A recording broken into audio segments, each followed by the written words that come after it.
this experience, because many years later, of course, dealing with the Disability Act and everything, it made me realize that if we want true inclusion, we have to start from the very young, where our children will learn that to have a disability is normal.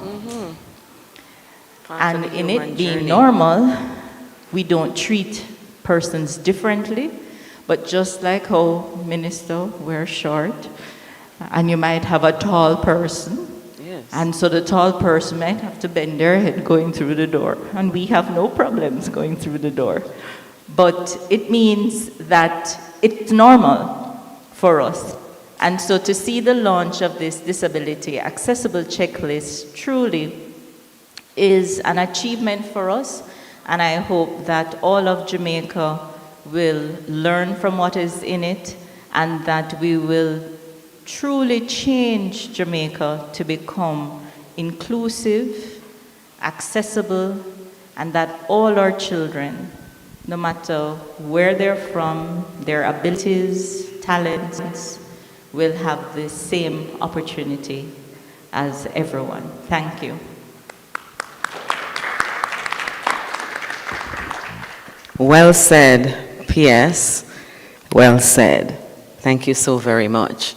And so at this time, we're switching again, but we're having Minister to bring greetings, and then later we'll have the Minister of State speaking to us a little longer than our Minister. And I want to thank you, Dr. Hendricks, and good morning to everybody. Acknowledgements to our Honorable Minister, who has charge of this area, and good morning to our Permanent Secretary and other Permanent Secretaries, esteemed colleagues, all who are here. It's a very important morning, and I really hope that we get across a message to Jamaica that there is a paradigm shift, a new era.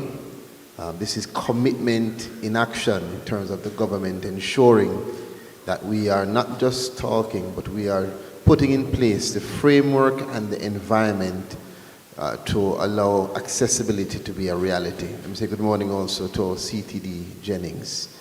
I must tell you that this disability accessibility checklist is just one element of a range of things that the government has been doing, is doing, and will continue to do to ensure that accessibility is for all.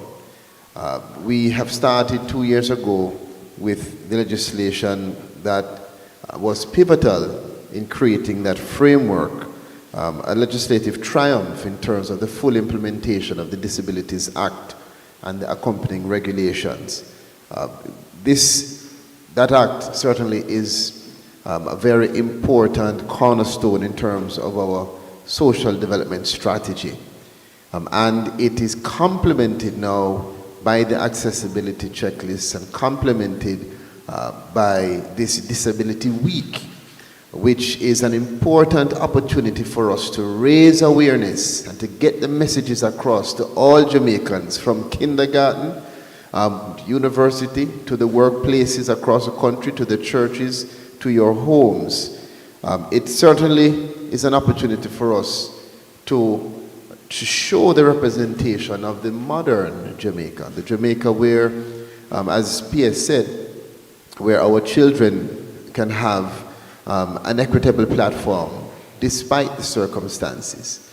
A Jamaica where all of the government institutions are regarding and respecting the several varieties of Jamaicans that we have, including all of the ranges of Jamaicans, whether they are labeled as disabled or abled. We choose to focus on the abilities in the word disabilities. And for us to actually move forward with this, we have to have a partnership, a collaboration. And that's why it's important for us to be launching this checklist in this week, which follows International Day of Persons with Disabilities, where we can truly reflect the whole mantra of inclusivity, and we have to do so by ensuring that every single Jamaican is aware of their responsibility, is aware of the role that they can play and should play, and that they are actively playing those roles. So let me be clear, having the checklist is not a solution to all things. The checklist is complementary. It's not a replacement for compliance with the national building codes. That's a critical thing. Instead, it is to serve as a guiding beacon, aiming for us to raise awareness and dispel ignorance among those who are entrusted now with the planning and the developing of buildings, of facilities for individuals with disabilities across Jamaica. Yesterday, when we were at our church service, we were able to remind Jamaica that we have almost 1.3 billion people, 16% of the world's population, currently experiencing significant disabilities. And in Jamaica, it truly underscores the urgent need for us to advance these important elements of our development. And it is going to require public sector, private sector, collaboration, so we ensure that we have every person with disability getting that opportunity. So we are charging all of the entrepreneurs, all of the planners, the architects, the managers. We're charging you with the responsibility to ensure that we have the requisite ramps and rails and elevators and accessible websites and other necessary accommodations within our facilities so that we can give all Jamaicans the opportunity to thrive. We looked on Vision 2030, we looked on the Sustainable Development Goals, and those goals speak to all of us having opportunities, not just a portion or a section. So the unveiling of the accessibility checklist today is a reminder that we are progressing in our pursuit of inclusion.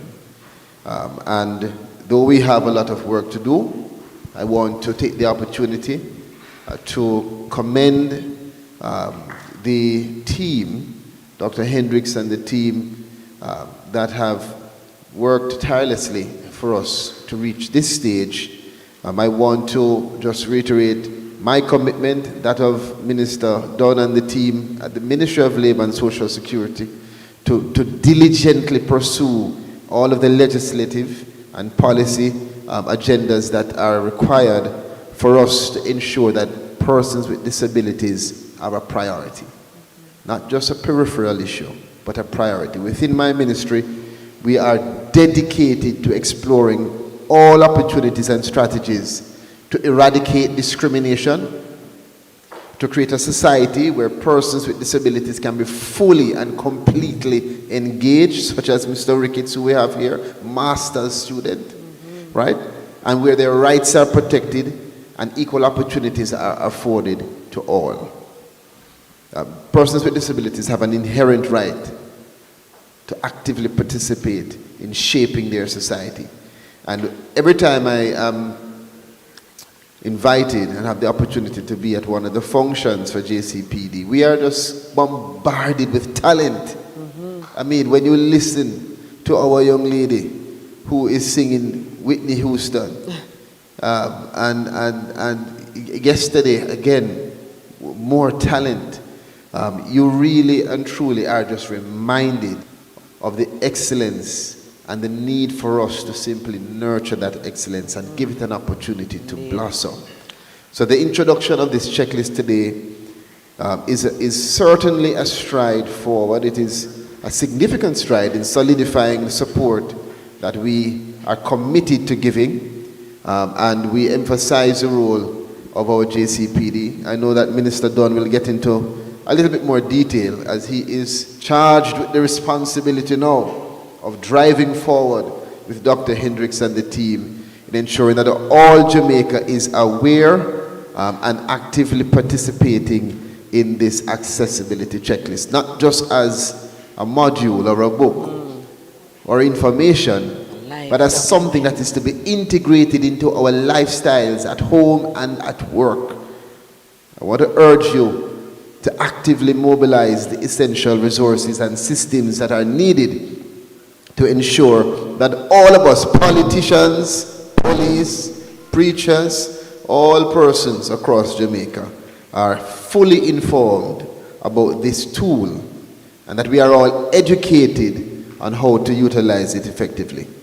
Again, let me close off by just congratulating the management and the board of the JCPD, all of the team members from the ministry. We are looking forward this year to other legislation that will complement our creation of the kind of environment that we need for the workplace. And Dr. Dunn will go into that in a little bit more detail. But for us, we want to make sure that Jamaica is given every opportunity. So we even have contact numbers. Contact our JCPD at 876-968-8373. That's the right number? Yes. 926-937-425. And I'm taking the time to repeat them because, again, we want every Jamaican to be fully informed, to be activated.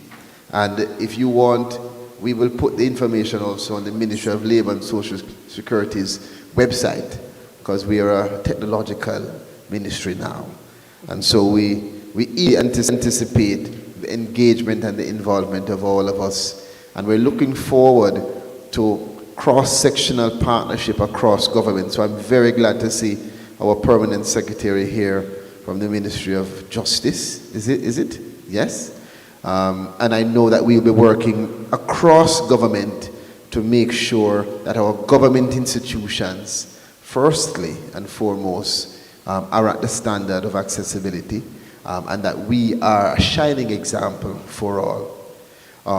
Again, thank you to those who are here, thank you to those who are online, and I am expecting, Ms. Ronique, that Heart and Ministry of Justice and Ministry of Labour and Social Security and all of the stakeholders will now take up the mantle and the baton of passing the message to every single one of their members wherever you are from.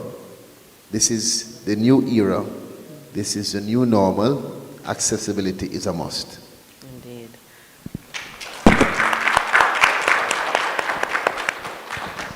Indeed, Minister, that is so true. Thank you so very much for your remarks, though brief. I am sure we have been charged and we will give it our best shot to ensure that persons with disabilities have their place, their rightful place in Jamaica. So our minister has to take leave, and so yes, sir.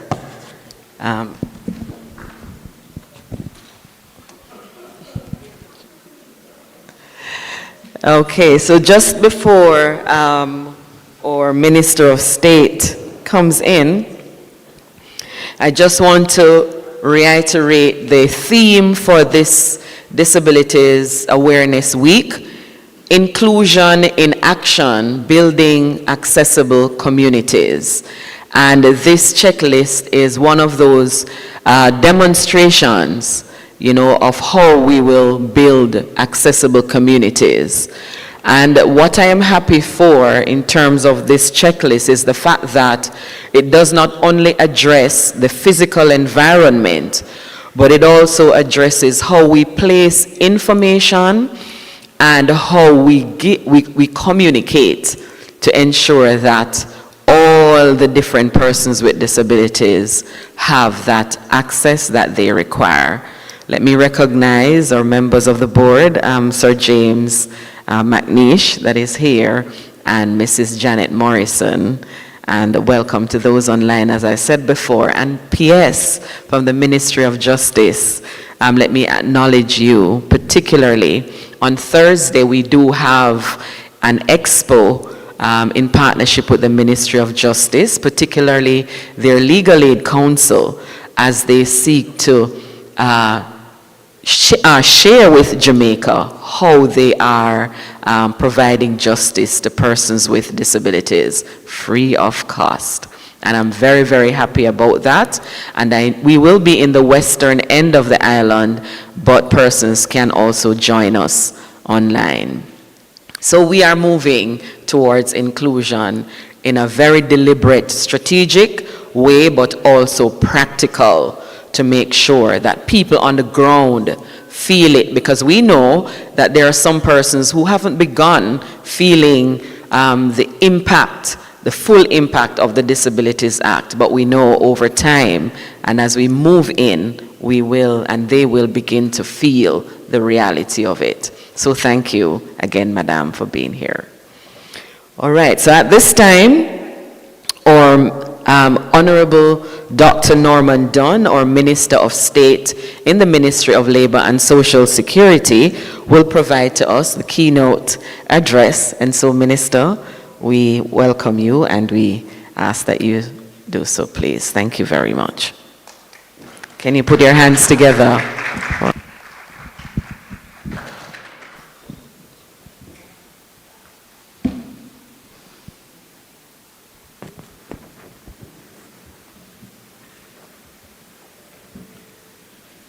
Good morning, everyone. Good morning. May I recognize my permanent secretary, Colette Risden, the permanent secretary from Ministry of Justice, the board members of JCPD,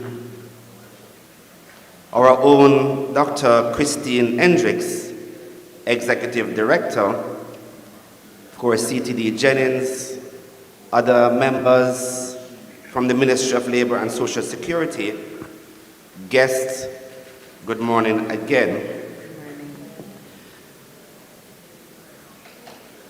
In her address, Permanent Secretary relayed a situation where on her journey to the United States, she experienced, maybe for the first time, disabilities in the way that she saw it. And I can tell you, day before yesterday, just day before yesterday, I went to an event in Old Harbor. And I was driving down the main street, approaching the stoplight where that clock is, if persons know Old Harbor. And the traffic was very thick, and it was at a standstill. And I looked across the road, just I believe where NCB is, and I saw a person with disability trying to cross the road. And as I drove down, I intended to just stop the traffic, come out of my vehicle, and take the person across the road. But then, I saw a young lady. She quickly walked up to that gentleman. And she held onto his hand and walked him across the road. Just day before yesterday. And I remember I wound on my window and I said, "Thank you very much." And she looked and smiled. And I felt good inside. That Jamaica, I believe, if persons did not know before, that we are still a gentle society.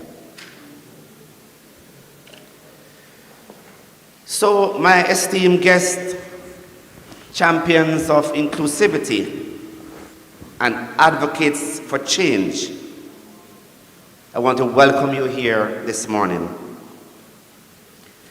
So today we gather in the spirit of celebration and progress as we launch today the Disabilities Checklist. It's an instrument for change and a testament to our commitment of inclusivity within Jamaica. I stand before you not merely as a minister of state, but as a fervent advocate for a more accessible and compassionate society. This week, dedicated to disabilities awareness in Jamaica, holds a profound significance. It transcends routine and is more a call for action. A symphony inviting us to reflect on the very strides we have made and the path that lies ahead. The launch of the Accessibility Checklist is not just an event, it is a beacon illuminating our journey towards a more inclusive society and the Jamaica that we all want. So let me express my heartfelt commendation to Jamaica Council for Persons with Disabilities for their tireless effort in orchestrating this momentous launch. Their dedication to championing the cause of persons with disability is commendable, and it serves as a testament to what can be achieved through collaborations and commitment. The Accessibility Checklist, crafted through collaboration with the JCPD and the Bureau of Standards of Jamaica, is more than a document. It is a tool designed to pave the way for a society where every individual, regardless of their abilities, can navigate our structures and systems with much ease. It stands as a reminder that our commitment to inclusivity is not confined to rhetorics, but translates into tangible instruments that bring about change. So as we launch this checklist, I urge stakeholders across sectors to embrace its significance and actively incorporate it into our planning and development processes. It is not just a set of guidelines. It is a roadmap guiding us towards a future where obstacles faced by individuals with disabilities are identified and addressed with diligence and empathy. This instrument aligns seamlessly with our broader vision for Jamaica, where every citizen, irrespective of their abilities, has equal opportunities to prosper. The World Health Organization reminds us globally that 1.3 billion persons experience significant disabilities.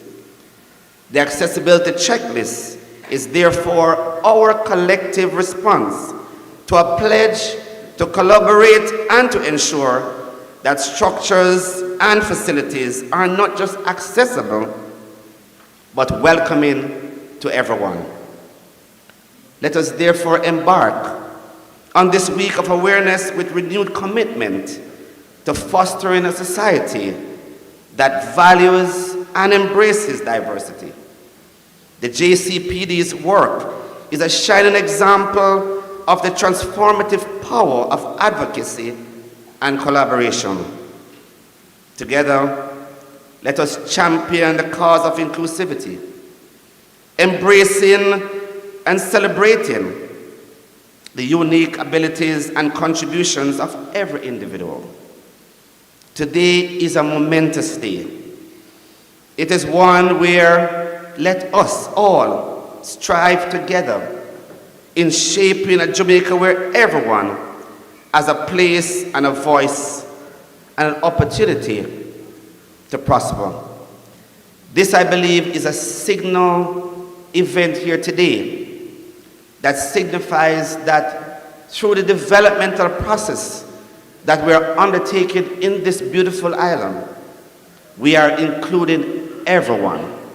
And this checklist is the evidence that we want to be inclusive in what we do.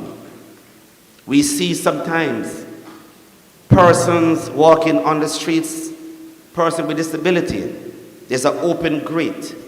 There's a light pole in the sidewalk. There's not enough median for persons to traverse. Persons with wheelchairs or with cane. And the difficulty that they have in entering buildings. Today we want to signal to Jamaica that this is a moment in time, that this checklist becomes your guideline. It becomes your booklet. It becomes your call to action, that we want to ensure that Jamaica becomes the place where all persons, regardless of their abilities, not disability, their abilities, that we include them in everything that we do. We hope that the municipal corporation and the developers in particular, as you develop your edifices, that accommodation is made for persons with disability. The size of the door, the opening of spaces, the length of sidewalks, etc., are included in your development. May this day becomes the day that we all say in Jamaica that we are an inclusive society, one where we want to ensure that all persons are given equal opportunity to strive, to prosper as we grow stronger. Thank you very much.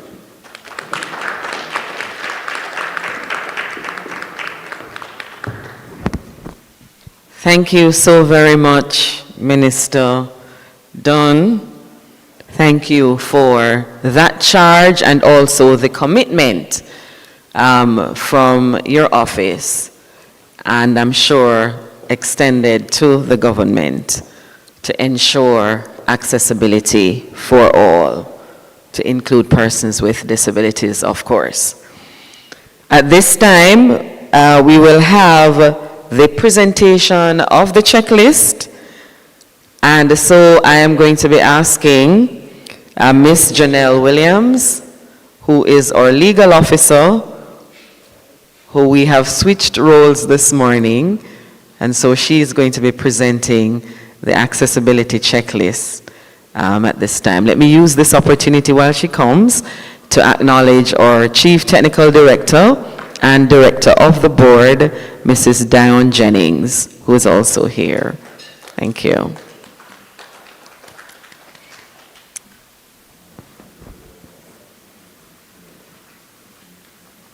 Ladies and gentlemen, as we continue our celebrations this morning, let me first acknowledge our Honorable Minister, Minister Pernell Charles Jr. in his absence, and then to acknowledge our Minister, Honorable Dr. Norman Dunn, Member of Parliament, Minister of State.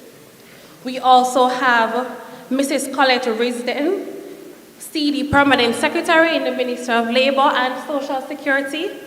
We also welcome the Permanent Secretary in the Ministry of Justice, Mrs. Grace Ann Stewart McFarlane.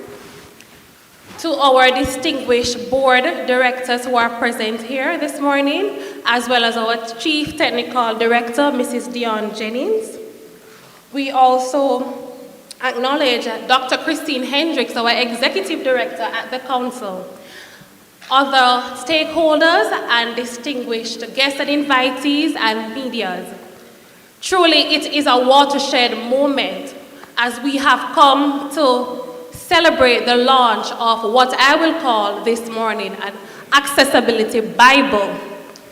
In the courthouses and in law, we have certain documentations that are so essential. We refer to them as our Bible, and so I do believe that it's fitting in the disability sector that this checklist must be presented this morning as the accessibility Bible. I'm holding up so that the media team is able to get a very clear picture of what we are presenting this morning.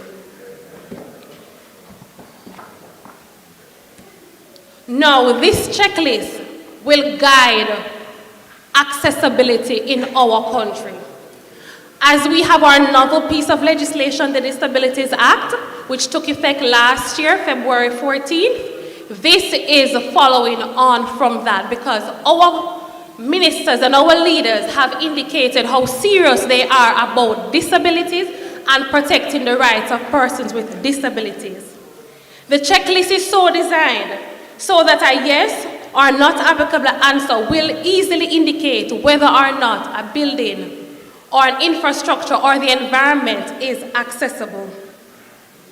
This checklist has been adopted based on international standards for accessibility that are relevant for Jamaica as outlined in the new National Building Code of Jamaica. This checklist will mandate no discrimination against persons with disabilities. I implore us all, therefore, that as the Council work in tandem with the municipal corporation and other relevant stakeholders, this Bible is utilized every step of the way so that persons with disabilities will know that they are not an afterthought, but that everything is done from beginning with them in mind. Ladies and gentlemen, again, I give you our accessibility checklist. Thank you. Thank you so very much, Ms. Williams. So ably said and well presented. And so just to add that this checklist, please, is not a replacement for the National Building Code, but it will work in tandem with the building code to ensure that specific access is made to persons with disabilities. Okay, yes, so in terms of going through some of it, it speaks to signage, and you know that signage is that, well, whatever sign that you put up in the building, whether entrance, exit, receptionist, right, signage that gives information and direction. There is a section 1 that speaks to parking, and the parking that we're talking about is facility parking, entrance to parking lots, the number of accessibility spaces. And I know that many persons tend to want to ask, what is that all the time? Now, for this accessibility checklist, it speaks to 1 to 25. And of course, if you do not have 25 spaces, even if you have 10, then it is at least 1 to that 10. All right? Space location, parking identification and dimension of spaces. And this is particularly important because oftentimes we recognize going into spaces, they do have the heart. So they have the accessible sign, the international access sign in the parking space, but you will recognize that it is just the same size as a regular parking space. Now, the dimension of an accessible parking space is totally different. It is at least 8 foot, ensuring that there is 5 feet of accessible space in addition to the parking space. You have van parking space, van accessibility, the passenger loading zone, curb ramp placement. And we know that as we walk around the city, from time to time we see curb cuts that are on the sidewalks. But sometimes what I notice is that the curb cut lands you straight in front of a light pole. And sometimes the curb cut is so steep that a person cannot independently maneuver that curb cut with their wheelchair. It speaks also to ground and floor surfaces. I know we like shiny in Jamaica, but we need to think of non-slip tiles when we are tiling our spaces. Changing in surface levels, we need to ensure that there are particular markings in those changes so that we know for those who are going up the stairs, there are particular guidance as well. The width of sidewalks, gratings, the width of the curb ramps, the side of the curb ramps, the ramp slope. We know that persons love to build ramps. But unfortunately, many times those ramps are simply slopes. Very high slopes that persons who use a wheelchair cannot be independent in terms of its use. And even any other person walking up those so-called ramps, if you're not mind sharp, you begin to walk backwards. And so it is important that we follow the guidance in terms of the standards for those ramps. Handrails, sidewalk and rails, protective edges on the ramps, even temporary ramps. So there are times when persons will say, but persons with disabilities don't come here all the time. Always have in your environment a temporary ramp that you can always put up and remove whenever it is needed. Clearances of doors when you're maneuvering those doors, entrances, corridors, and stairs. Of course, signage on the entrances. The force of door openings. I know that many persons don't think of it. Sometimes doors are extremely heavy. And we need to be careful about that, because not only persons with disabilities can't manage that door, but somebody walking in your office having a bag and having to push that door, you know, it can be difficult. And so that this accessibility checklist speaks to that, the type of hardware that you use on doors as well. The door series, how you place doors in a building. When I was walking in here this morning, I was like, wow, it's so much ease. You know, when you're coming in, the doors open, and you just walk up the ramp, and it is not too steep, and it is not too low, and you come straight in. Revolving doors and turnstiles. It speaks to framed glass doors and what that swinging capacity should be. The stairs and the location of handrails, suspended stairs even, and protruding objects. What do you do with those? It speaks to public restrooms, how you identify them, how you identify their entrance, the mirror in the restroom. Can you imagine how high that lavatory should be, or how low, you know, for use? The protective pipe covering, the space that should be around that toilet, the faucet controls, what that should look like. The dispensers, the soap dispensers, the tissue dispensers, what that should be.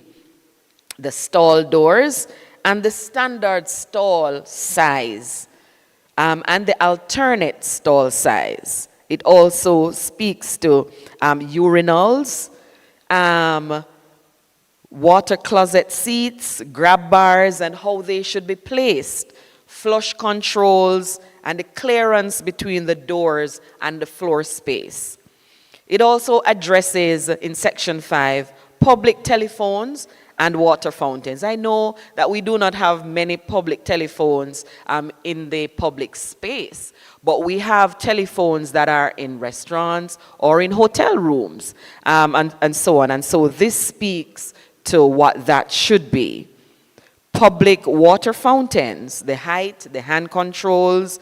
It also speaks to meeting rooms, the accessible rooms, the location, the accessible routes, the door width, amplifier and sound equipment, and the floor, and the seating for people using wheelchairs, how the tables should be placed, the height of the table, the listening systems, and of course the microphone and lighting. I bet you didn't know that lighting was a part of making sure that the space is accessible. So this book checklist is not just for builders and architects. It is for those persons setting up spaces as well. You know, decorators and event planners can do well with this checklist. It addresses restaurants and what should happen even with your menus. The menu should be in Braille or large print and made available to varying persons. And if persons can speak sign language to explain the menu, all the much better.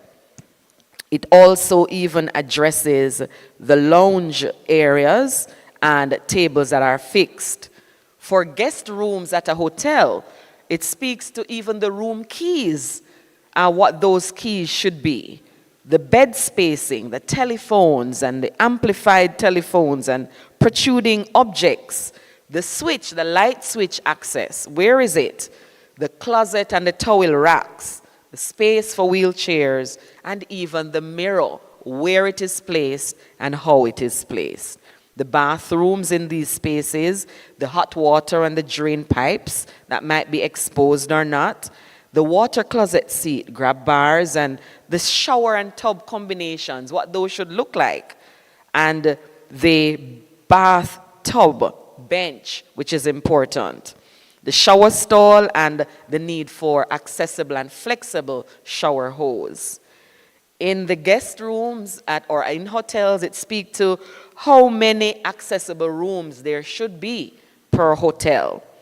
The sleeping accommodation for persons who are deaf and hard of hearing. Can you imagine? Yes.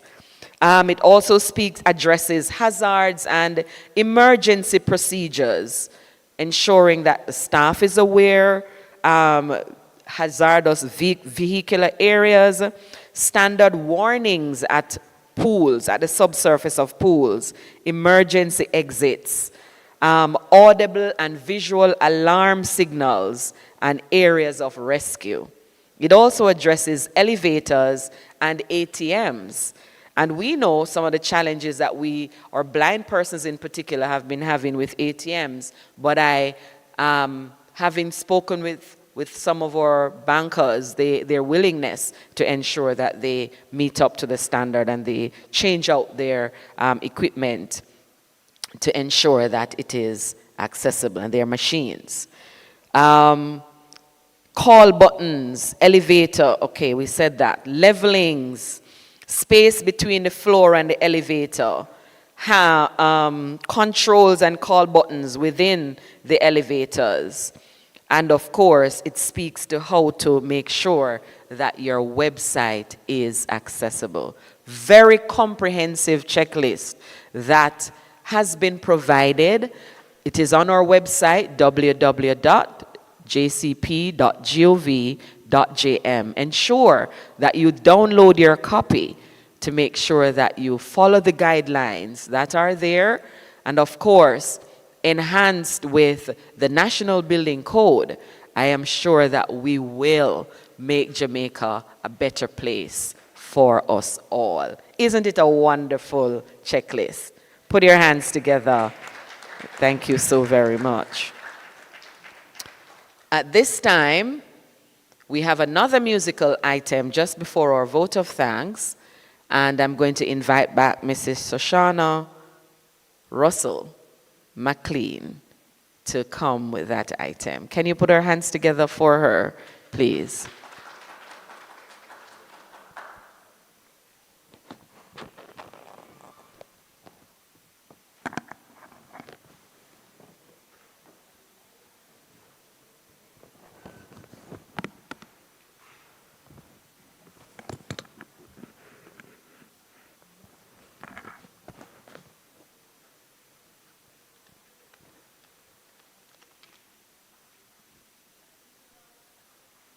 All right, so this one is gonna be done a cappella.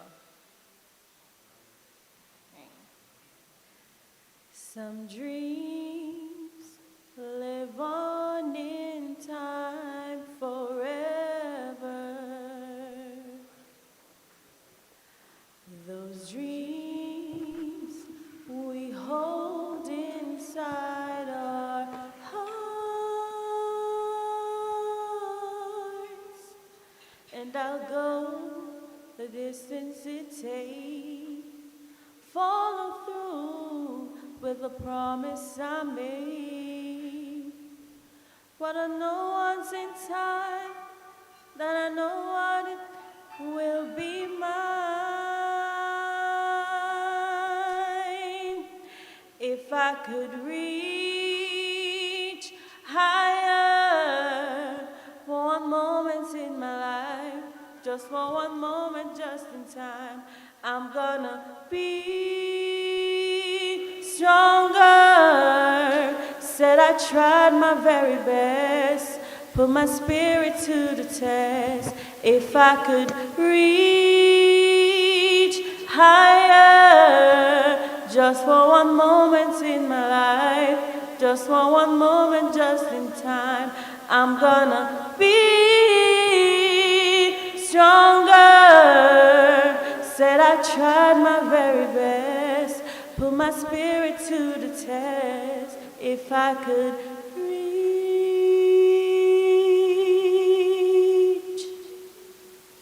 Woo!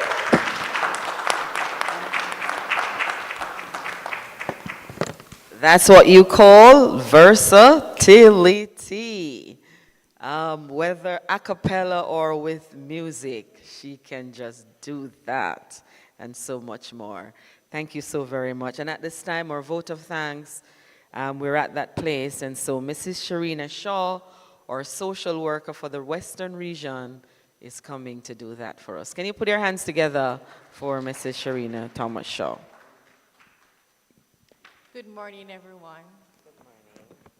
Let me just acknowledge who, in his absence, Honorable Pearl Charles Jr., Minister of the Ministry of Labor and Social Security, the Honorable Dr. Dunn, Minister of State, Mrs. Colette Robert Risden, Permanent Secretary of the Ministry of Labor and Social Security, Mrs. Grace Ann Stennett McFarlane, Permanent Secretary of the Ministry of Justice, the Jamaica Council for Persons with Disabilities board members, our stakeholders, the staff of the Jamaica Council for Persons with Disabilities, the media, ladies and gentlemen, good morning.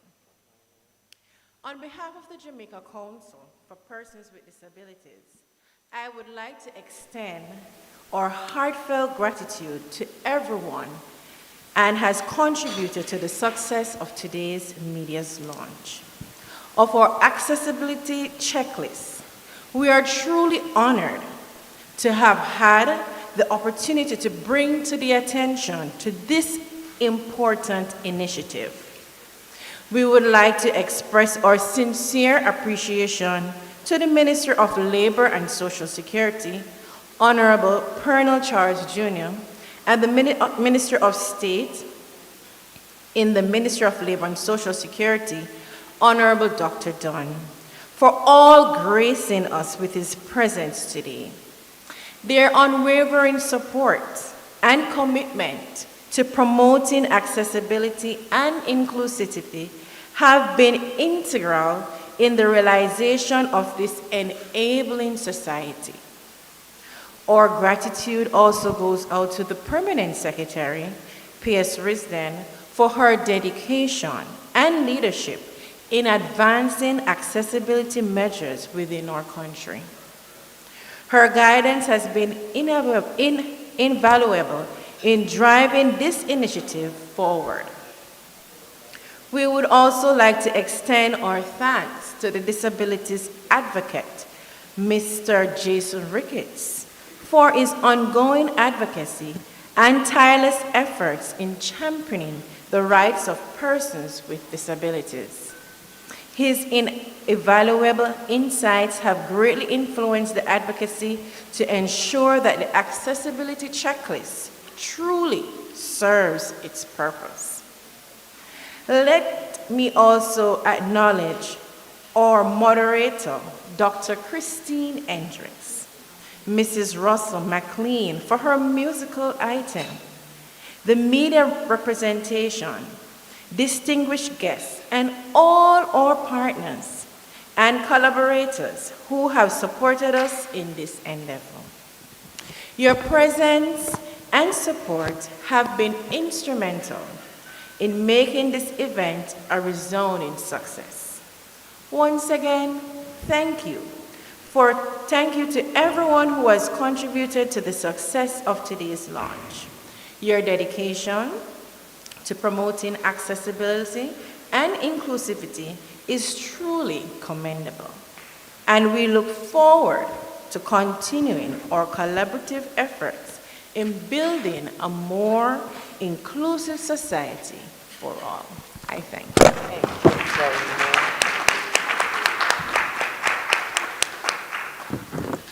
Thank you so very much, Mrs. Shaw. And as we bring this morning's launch of our accessibility checklist to a close, I want to charge us all here in the room and those that are online that, as Ms. Williams indicated earlier, let us walk with this checklist as our Bible. It is so easy to use because all you have to do with the questions that are asked is either tick yes, no, or not applicable. And once you tick those, it will give you an indication. Yes and not applicable will give you an indication that the space is accessible, more likely than not. And a no will tell you that you need some work to do. You need to do some work. And so we have our guide, and we trust that it will be utilized to the fullest extent possible.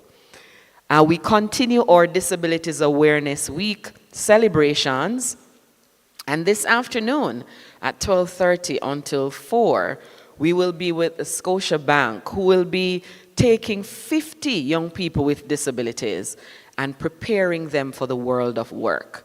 And so we have that this afternoon that we're looking forward to. Tomorrow at the University of the West Indies Regional Headquarters, we will be looking at a study that was done recently, looking at the status of persons with disabilities, the current status of persons with disabilities. And that workshop will also provide recommendations of what can be done to ensure that we move this inclusive agenda forward. The recommendations I found is very ministry specific, very specific to each and every ministry, and private sector too can utilize the information that is provided through this executive summary and this study to help us to move the inclusive agenda, the inclusive agenda forward. And on Thursday, I indicated we have an expo in Montego Bay, Harmony Beach Park. All our people in the Western region, please come on in. The Legal Aid Council will be providing guidance as to how you can access justice through that council. Inclusion in action. Building accessible communities. And on Friday, we look at our code of practice for education and training in the Western region as well, to ensure that our stakeholders there have their voice in what this code should look like. We have a packed week, an exciting week, a week that will really push the inclusion agenda forward and make it practical. Thank you very much. Join us if you can, in person or online. Thank you for coming again, and have a wonderful rest of the afternoon. Thank you.